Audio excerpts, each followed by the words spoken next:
So as I was thinking on this reshuffle, not from who gets what perspective or whether this person deserves this portfolio or this person is a good performer or a bad performer, no.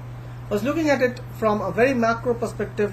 What does this reshuffle mean for the Prime Minister Shri Narendra Modi? And while examining this particular question, one of the articles which I recollected had a very critical concept of domain maintenance.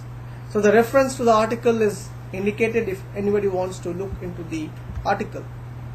Plus, of course, a lot of armchair theorizing so that one could use that particular concept, as well as I landed up developing a new concept for this particular video. So this typology is a two-dimensional typology, and it's a very simple typology. I've not made it very elaborate, but one can add certain sub-dimensions or additional dimensions. So the first dimension I look at is domain maintenance. I take care of existing stakeholders, existing customers, or existing operations. Now this is the concept which I've taken from the paper. The definition is slightly modified from that given in the original article. Now domain expansion is where I'm looking at new stakeholders, developing bridges with new constituencies, developing new customers, or having more increased operations in new areas. So using these two concepts, I have a typology which uses these as continuum.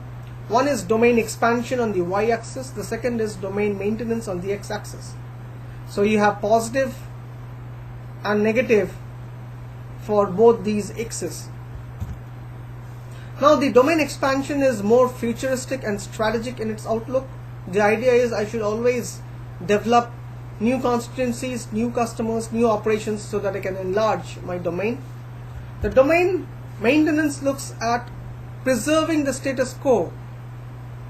That means I will not damage the relationship with my existing customers, I will not damage my existing operations, or I will strengthen my existing operations. That's predominantly the approach in domain maintenance. The other dimensions which do impact decision making, but these are being strictly avoided. One is, what is the ideology of the organization to which I belong to?